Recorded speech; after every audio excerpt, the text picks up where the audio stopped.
Damos gracias al Señor, amadas del Señor, amadas hermanas, por concedernos el Padre, la bendición, el honor de volvernos a conectar para juntas continuar con nuestro desafío de reconstruyendo mi hogar.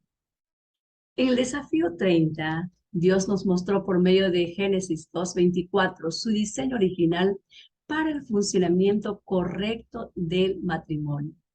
Y dijo, ya no son más dos, ahora son una sola carne y deben amarse así, el uno al otro, porque nadie aborreció jamás su propio cuerpo, sino que lo ama, lo cuida y lo sustenta. ¿Por qué? Porque es su cuerpo, es su carne y esos huesos, como exclamó Adán cuando despertó y encontró a su lado a su esposa y dijo, esto es ahora hueso de mis huesos y carne de mi carne. Ahora vamos a dar inicio al desafío 31 que tiene como tema el amor trae la unidad. Ahora vamos a abrir nuestras Biblias, amadas hermanas, cada una de ustedes, abran sus Biblias y nos vamos a ir a Juan, capítulo 17, verso 11. Este capítulo ha sido y lo es siempre de gran importancia para nuestras vidas, que es la oración de nuestro amado Mesías, donde nos revela el amado nuestra identidad. Y aún más en esta tarde y en este desafío nos va a revelar el propósito por el cual nos llama a que seamos parte de su pueblo. ¿Sí? Dice así el capítulo 17, verso 11. Ya no voy a estar por más tiempo en el mundo, pero ellos están todavía en el mundo. Y yo vuelvo a ti, Padre Santo, protégelos con el poder de tu nombre, el nombre que me diste, para que sean uno, lo mismo que nosotros. Estoy leyendo en la versión NTV.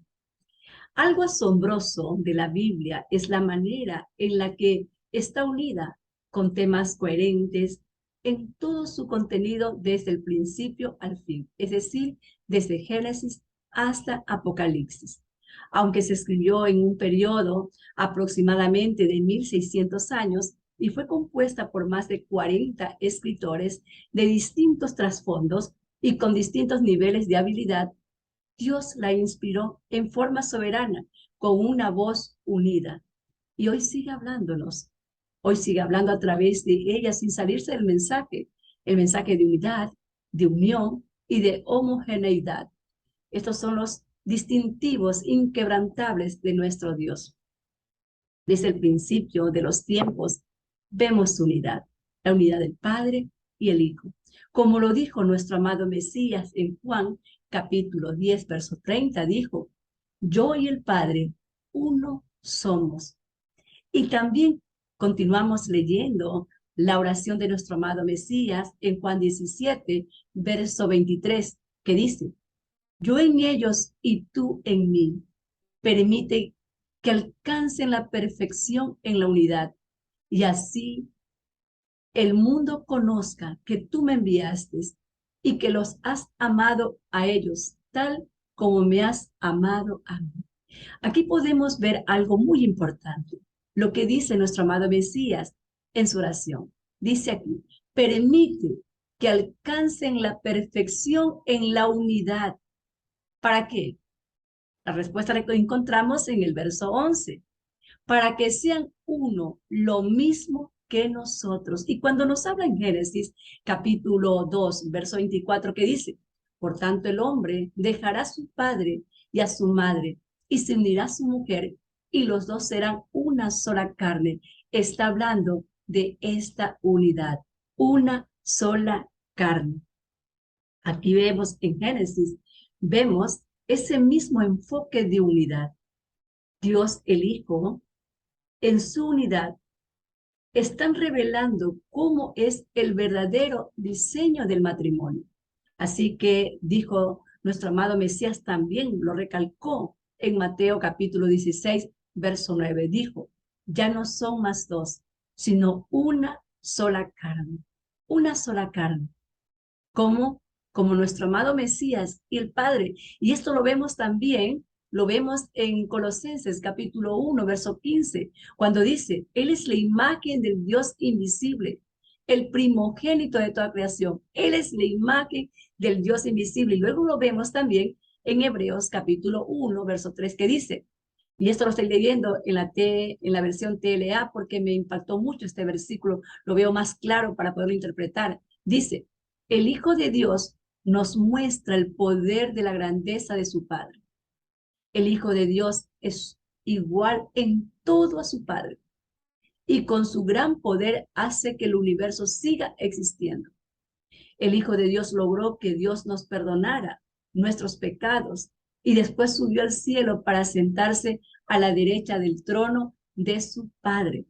Dice, el Hijo de Dios es igual en todo a su Padre y con su gran poder hace que el universo siga existiendo. ¿Sí? Es igual al Padre, como podemos ver. El Hijo es el resplandor de su gloria y la expresión exacta de su naturaleza. Él pues expresó en Dios, o Dios expresó en su Hijo, lo que en sí mismo es. Se unen los dos en la creación del mundo por la palabra, cuando dijo en Génesis capítulo 1, verso 26, hagamos al hombre a nuestra imagen y conforme a nuestra semejanza. Aquí podemos entenderlo claramente como dice el Señor, como dice aquí la palabra, como dice aquí en Génesis, hagamos, hagamos a nuestra. No está hablando de dos personas, está hablando de una sola persona, nuestra imagen. Entonces, aquí podemos ver claramente cuando dice hagamos. Los dos están en perfecta unidad de visión y propósito. Entonces, para que la pareja, ¿sí?, tanto la esposa como el esposo, alcancen la unidad, deben estar unidos en visión y en propósito. Tremendo, ¿verdad que sí? Continuamos. Y luego vemos a nuestro amado Mesías que se levanta de las aguas. Ay, perdón. Que se levanta de las aguas del bautismo mientras el Espíritu desciende como paloma. El Padre anuncia en esta escena majestuosa, ¿sí?, que esto lo narra Mateo, y dice, este es mi Hijo amado, en quien tengo complacencia. En otro momento Jesús o Yeshua vuelve a decir en Juan 6:38, porque he descendido del cielo, no para hacer mi voluntad, sino la voluntad del que me envió.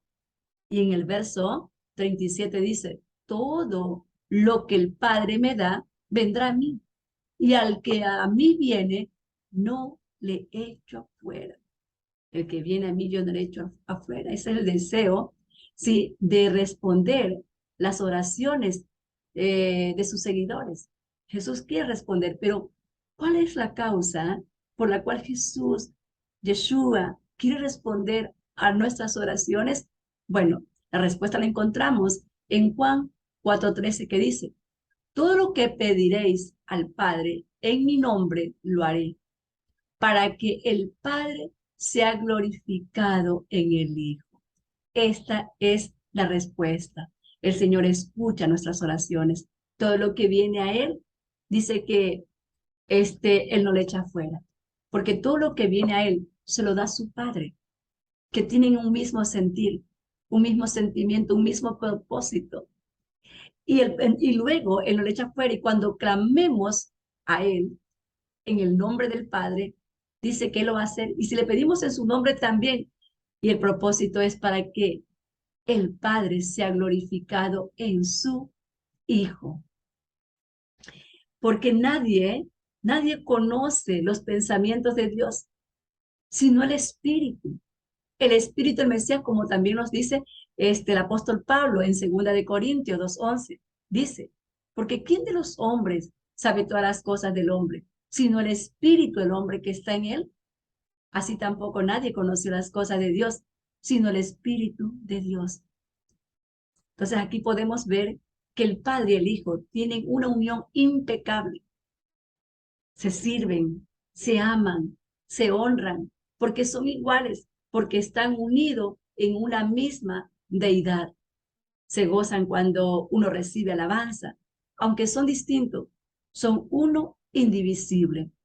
Y como esta relación es tan especial y presentativa de la inmensidad y el esplendor de Dios, Él ha elegido dejarnos experimentar uno de sus aspectos en la relación única entre esposo y esposa.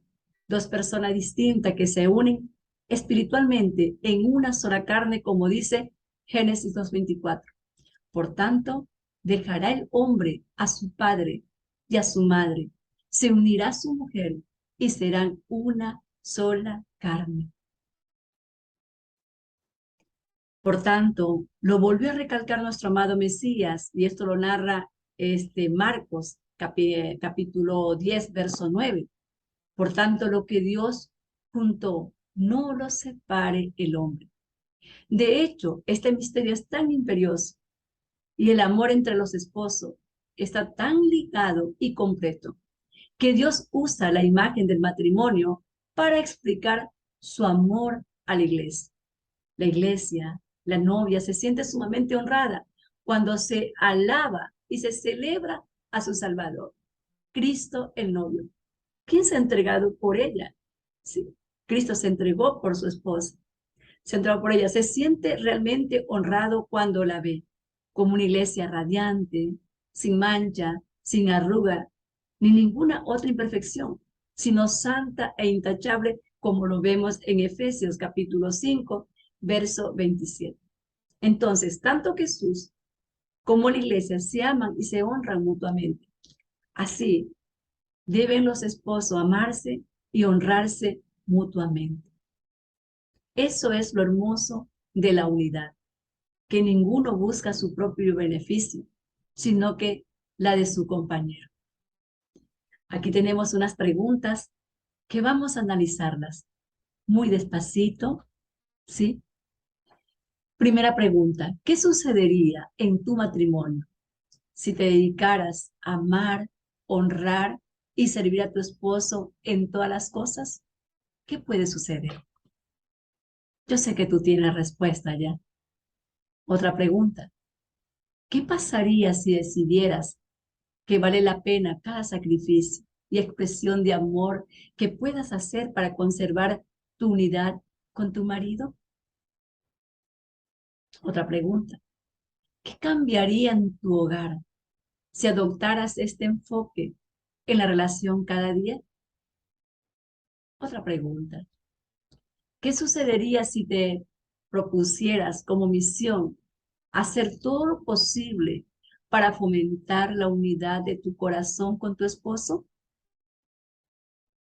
Otra pregunta, ¿qué pasaría si trataras cada amenaza a la unidad como veneno, como un cáncer, como un enemigo que el amor, la humildad y el desinterés tienen que eliminar?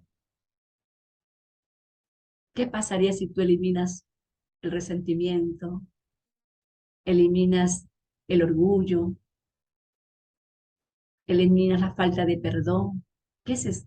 Que eso es como, son como cáncer, es como un veneno en la relación de parejas.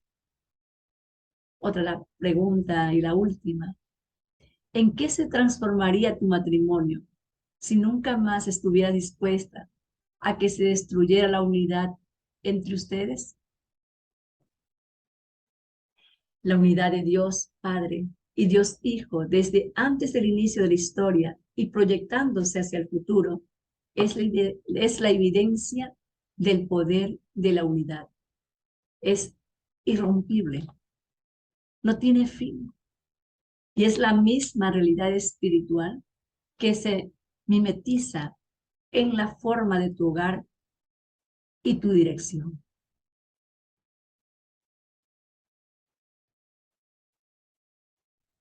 Aunque aparezca pintada con los colores de los horarios de trabajo, como por ejemplo las visitas al doctor, y las idas a la tienda de combustible, la unidad en el hilo eterno que atraviesa la experiencia diaria de lo que llamas matrimonio, dándole un propósito para defenderlo de por vida. ¿Y cómo podemos defenderlo de por vida? Es a través de la oración. Recuerda que la unidad es, es una característica del matrimonio que debe protegerse a toda costa. Todos, todos los problemas, todas las aflicciones que conllevan muchas veces a quebrantar la relación matrimonial debe defenderse. ¿Y la defendemos cómo? A través de la oración, orando y clamando al Señor. Ahora bien, aquí quedan unos consejos prácticos para ti.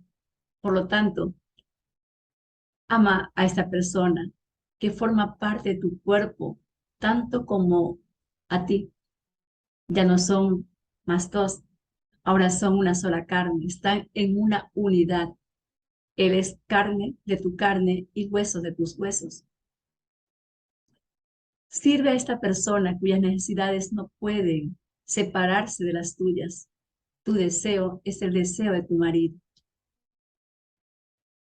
Hónralo, porque cuando lo elevas al pedestal de tu amor, también te elevas a los ojos de Dios, todo al mismo tiempo.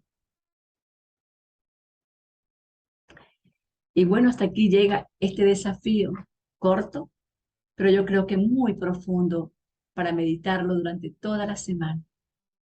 Y no solamente toda la semana, sino que meditarlo siempre. Entonces, en el desafío de esta semana, observa una causa de división, observas una causa de división en tu matrimonio y consideras el día de hoy como una nueva oportunidad para orar al respecto. Esto es una pregunta que queda para ti. ¿Observas una causa de división en tu matrimonio y consideras el día de hoy, a través de este desafío, una nueva oportunidad para orar al respecto? ¿Crees que merece la pena orar por tu esposo? Recuerda que Adán despertó y encontró a su compañera a su lado. Nunca la había visto. Por primera vez la vio y se unió tanto a él que dijo, esta es carne de mi carne y hueso de mis huesos. Luego pídele al Señor que te revele cualquier actitud de tu corazón que esté amenazando la unidad con tu esposo. Ora para que haga lo mismo con él. Pide al Señor, Señor, lo que yo te estoy pidiendo que hagas o me reveles a mí, también revélaselo a mi esposo. Obra en el corazón de mi esposo. Trata con él. Y si responde él, habla con franqueza sobre esa cuestión, buscando a Dios para hallar la unidad. Es necesario que haya la unidad. Y luego haz una marca en tu cuaderno. Y una vez completado el desafío de hoy, entonces aquí quedan las preguntas. ¿El Señor te abrió los ojos a algo nuevo que pueda estar alimentando esta área de desacuerdo? En tu cuaderno, anótala y reflexiónala. Otra pregunta. ¿Cómo piensas responder? Otra pregunta más. ¿Qué esperas que Dios haga en tu cónyuge también? ¿Qué esperas que Dios haga en tu cónyuge también?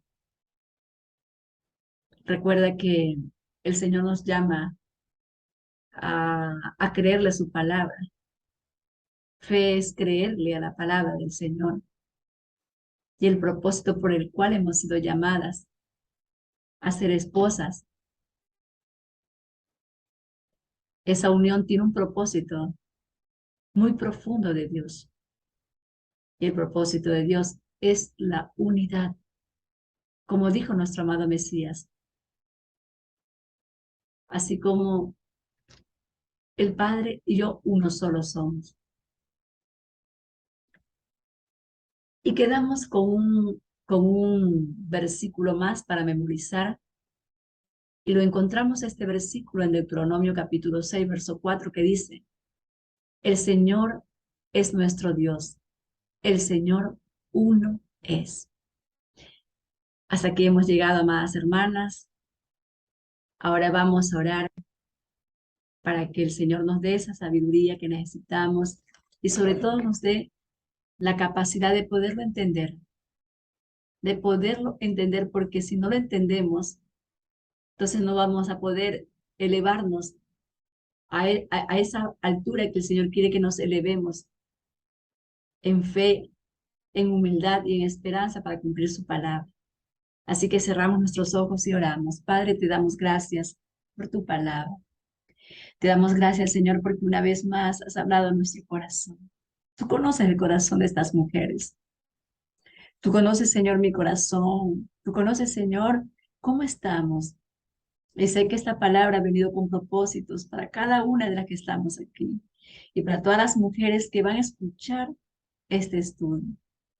Te ruego, Señor, que abran nuestros ojos a esta verdad, porque tu palabra es verdad. Y nos permita, Señor, disfrutar, Padre, disfrutar del matrimonio en plenitud, como lo dice tu palabra, Señor, que ya no son más dos, sino que somos una sola carne.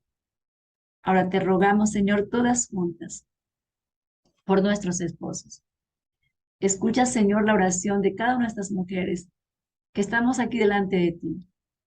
Oramos para que tú obres en el corazón de ellos, para que tú trates, Señor, en el corazón de ellos, para que tú, mientras ellos duerman, tú les hables y tú les permitas ver y entender que su esposa es el vaso más frágil y hermoso que tú has entregado en sus brazos, para que ellos hagan, Señor, conciencia de que tienen que amar a su esposa como tú, oh Señor, amaste y amas a tu iglesia y te entregaste por ello. Gracias, Señor, te damos porque creemos, Señor, que tú lo harás. Incluso tú vas a hacer mucho más de lo que te pedimos, porque cada una de estas mujeres, Padre, quedamos delante de ti para orar, para interceder, no solamente por nosotras que nos cambies y nos mudes el corazón, sino también a nuestro esposo, a esa pareja que nos diste, Señor, Padre amado, para que sea nuestro esposo y el padre de nuestros hijos. Gracias te doy por tu palabra y por la obra que harás en nuestros hogares. En el nombre de Jesús y por sus méritos, te damos a ti eternamente las gracias. Amén y amén.